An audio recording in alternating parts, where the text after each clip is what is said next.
Hi there and welcome in day one of this vlog dedicated to the American Occupational Health Conference. So this year in 2021 we do have a virtual conference, so I'm live from my home office today, and I'm going to report you on the sessions I attended each single day of the conference. So let's get started with day one, which was on Sunday, May 2. Time flies. And the first session I attended was on the Acoem core competency document. So in 1998, the Acoem decided to set up a document which listed all of the core competences any occupational and environmental medicine physician should have, basically. So this document has been periodically updated, and in 2018, Acoem has decided to update it again. And now the final update has been released, so in 2021, this year. So I'm not going to list all of these competence.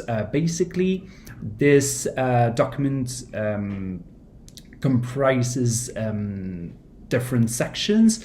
Probably the most important one would be on the clinical skills required to work as an occupational and environmental medicine physician. With a bunch of competences that are core requirements, meaning any physician would need to do that, and also a subset of competences that are more optional competencies, but recognizing the fact that we are a diverse profession with many different ways of practicing occupational medicine and environmental medicine as well. So they make the distinction between what is required for anyone and what could be more optional. So this document is kind of interesting, especially for people like me involved in education and development of residency programs in occupational medicine, and we may potentially use this as a resource to maybe discuss our own competences in Canada. So this session was quite interesting to me because I'm a program director. The second session I attended was very interesting on the 20th anniversary of the 9/11 terrorist attacks on the World Trade Center and the Pentagon. This presentation was delivered by a number of professionals involved in occupational hygiene and occupational medicine as well.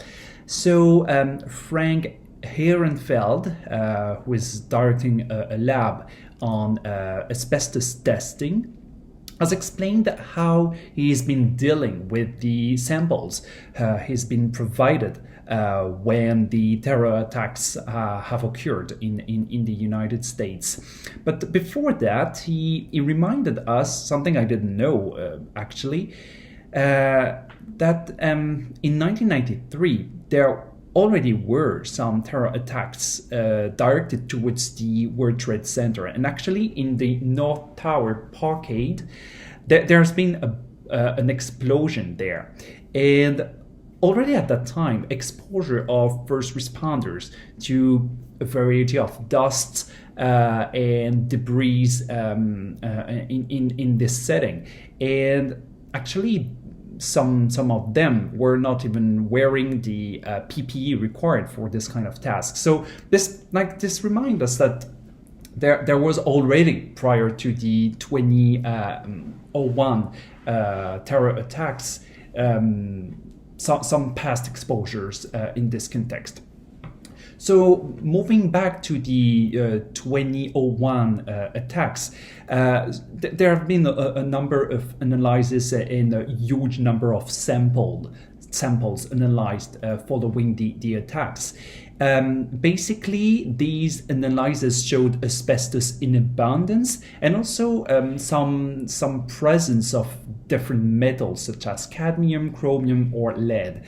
It was not really possible at the beginning to follow the gold standard guidelines, because the dust was basically a mixture of both dust and debris, and it was kind of complicated to have something homogeneous. And Frank Ehrenfeld mentioned something that was quite shocking, which was that lab tech workers were analyzing those samples, and some of them found human remains on some of these samples. So this took an emotional toll on the lab workers, which was very much important to mention. So later on, like in the weeks after the explosion, like the attacks against the towers, they've been collecting samples. I wouldn't say samples. They would do daily analysis on strips, depending on the size of the particles. So each day we would see the range of concentration of each range of particle size, which may fluctuate according to the days, and especially according to the weather. When it was rainy, the level of dust was like non-detectable, as well as when ocean winds were important close to where they were taking those samples. An important thing is that this dust, this WTC dust, has kind of a signature. It's important to know that there are particles of chrysotile in those dust, and this chrysotile has some very specific features of sulfur on the surface, which was related probably to the circumstance of how those fibers have been emitted and the explosion. And this presentation from this hygienist and lab director specialized on asbestos ended up with the numbers and the bar graph showing the compliance of first responders with respects with wearing proper PPE. And it reminded me with our current situation with COVID-19.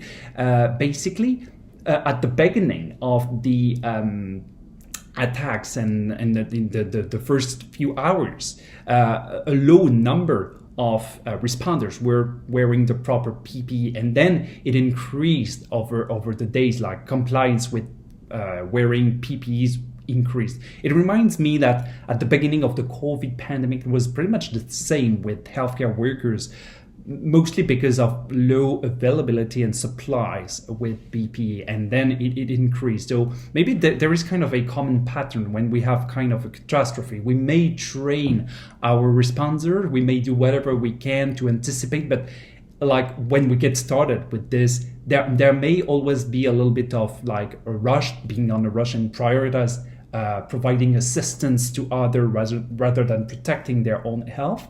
And also lack of supplies. There were so many firefighters involved and responders involved in responding to the 9/11 assistance. So this was kind of interesting.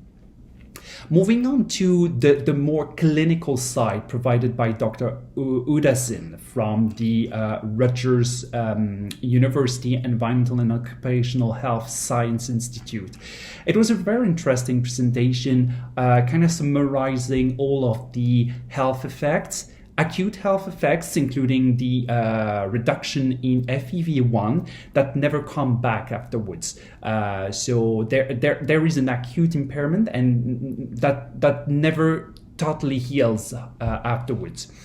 Also, in the acute health effects, she mentioned the sleep apnea, which occurred with on a population with no overweight, which is a little bit more specific to this kind of occupational exposure.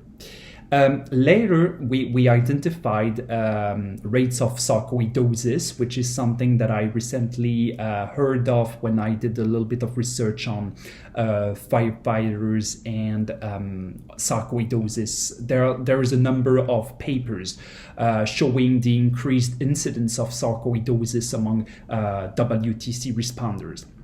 And final, with cancers, there is a small increase in all cancers. Now we have 20 years of follow-up of this cohort, but basically 3 kinds of cancers have shown an increased risk: thyroid cancer, multiple myeloma, as well as, and it's a little bit more surprising, prostate cancer.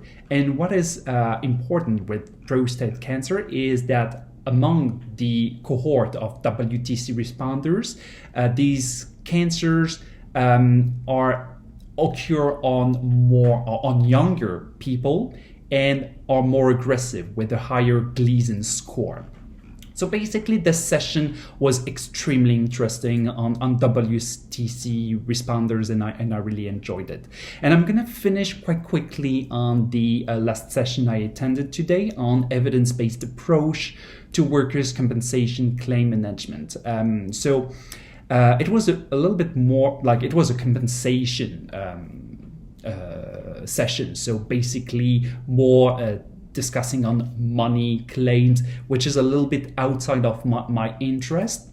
But I discovered there that at the Johns Hopkins University, they do have a working group specific and working specifically to on the workers' compensation and producing evidence in regards to how people are compensated following a workplace injury. So there were several conditions and medication treatments reviewed during this session, including the use of spinal cord stimulator, which is of increased use among workers with very, very pricey claims and claims that last for an average of more than 5 years. Another presentation on the use of gabapentinoids and opioids, and between so this data come from the workers' compensation system in Louisiana, US. So these data showed the decrease of pregabalin use, decrease in opioid use, and increase a little bit of gabapentin use. A third section of this communication was about physical therapy visits, and here it was not really different from whatever I knew. A minority of claims would provide the majority of costs. There are poor health outcomes with the workers that are having the highest number of physical therapy visits, which is to be mitigated with the fact that those folks with a high number of physical therapy visits will also be the ones off work for the longer period of time, which means that they are the most severe and probably the less likely to go back at the workplace afterwards. And the final section was basically on the multiple claims and lost time related to that. So this concludes this first day of Aohc conference, and I'm looking forward to share the day 2 of the conference live from my home office tomorrow.